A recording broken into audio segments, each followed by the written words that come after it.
கனமாய் பெற்று பெருமை கொண்ட திருமாவளவன் கரிகால சோழனது பூம்புகாரே எனது ஊர்.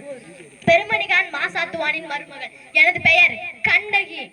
உன் முறையீடு என்னவோ? முத்து விளைகின்ற 3 கடல் சூழ்ந்திருக்கும் தென்னகத்தில் மும்முரசு கொட்டி முச்சங்கம் வளர்த்து முக்கொடியின் நிழலிலே முத்தமிழ் காப்பாற்றும் மூவேந்தர் பரம்பரையின் பெருமைதனை மூலியாக்க முடியும் இந்த மன்னவனே. என் முறையீட்டை கேட்பதற்கு முன் நான் யார் என்று முழுவதும் தெரிந்து கொள்க. கண்ணகி, கையில் தனிசிலம்புடன் வந்திருக்கும் கண்ணகி, நீதி வலுவன் நெடுஞ்செழிய பாண்டியனை துணிந்திகள் துரைக்க வந்திருக்கும் கண்ணகி. ஓ, கோவலன் மனைவி, சிலம்பு திருடிய கல்வனின் மனைவியா நீ? போதும். யார் கல்வன்? என் கணவனா கல்வன்? இல்லை இல்லை, அவரை கல்வன் என்று குற்றம் சாட்டிய கயவர்களே கல்வர்கள். ஆத்திரத்தில் அருவி கண்ணை மூடிவிடாதே கண்ணகி. நீதியின் இலக்கம் கையும் களவுமாய் மாற்றினவன் கணவன். நீதியின் இலக்கணம் முறைக்கும் நெடுஞ்செழிய பாண்டியனே, உனது நாட்டில் எதற்கு பெயர் நீதி? நல்லான் வகுத்ததோ நீதி? அல்ல அல்ல, வல்லான் வகுத்ததே இங்கு நீதி. அதனால் தான் நான் வணங்குகிற தெய்வத்தை, என் வாழ்வு மூலத்தை சாவு படுகொலையில் தள்ளி விட்டீர்கள். கொற்றவனே, குடைநிலையில் குந்தரம் முற்பவனே எண்ணிப்பார். கொழு மண்டபத்தில் விசாரிக்கப்பட வேண்டிய வழக்கு கோயில் மண்டபத்தோடு முடிவதேன். சிந்தியுங்கள், நன்றாக சிந்தியுங்கள். குற்றம் சாட்டப்பட்டவரின் மரபுகளுக்கு மதிப்பு தராமல் கொள்ளைபாளியின் வேலை அவ்வளவு விரைவாக நடைபெறுவான். இதற்கு பெயரா நீதி? இதற்கு பெயரா நேர்மை? இதற்கு பெயரா நியாயம்? உமக்கு பெயரா அரசு? கண்ணகி, உன் கணவன் கையில் இருந்து அரசு கோப்பெருந்தேவியின் சிலம்பு. கோப்பெருந்தேவியின் சிலம்பு இல்லை, கோவலன் தேவியாம் என்னுடைய சிலம்பு. நம்ப முடியாது என்னால். நீ யார் நம்புவதற்கு? உன்னை யார் நம்ப சொல்கிறார்கள்?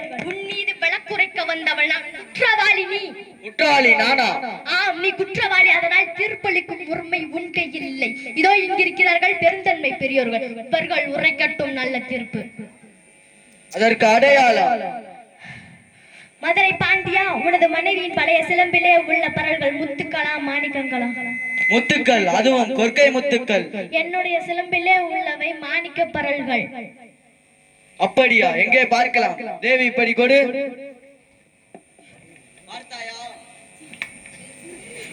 அர்த்த சிலம்பு. மாணிக்கங்கள். மாணிக்கங்கள் அல்ல, இரத்த துளிகள். தர்மத்தின் கண்கள் வடிக்கின்ற இரத்த துளிகள். மதுரை பாண்டியா, உனக்கு இன்னும் சந்தேகம் இருந்தால் இதோ என்னுடைய மற்றொரு சிலம்பு. மாணிக்கங்கள். ஆண்டோர்களே, அறிவுமிகு சான்றோர்களே, இதற்கு என்ன பதில்? தலை தொங்கி விட்டதா? நீதி கவிழ்ந்து விட்டதா? வாய் அடைத்து விட்டதா? மதுரை பாண்டியின் அறம் வரம் திறம் அத்தனையும் மண்ணோடு மண்ணாக கலந்து விட்டதா?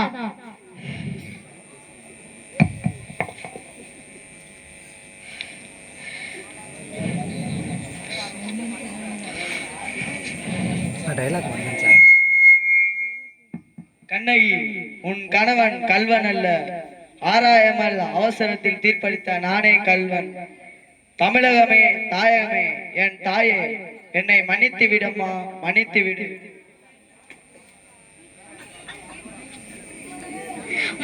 மாநில மிகளவும் மாசுபடரவும் நீதி வழங்கிய உனக்கு செங்கோல் எதற்காக? மாபாதம் புரிந்த உனக்கு மணிமுடி எதற்காக? வேந்தர் குலத்துக்கு இழிவு கற்பிக்க வந்த உனக்கு வெண்கொற்ற குடை எதற்காக? தேவையில்லை. அழு, என்னை காலமெல்லாம் அழ வைத்த காவலனே அழு. என் காதலனை, என் கண்ணாளனை, என் கண்ணிறைந்த மணவாளனை துடிக்க துடிக்க கொன்றுவிட்ட பாவி அழு, அழு, நன்றாக அழு.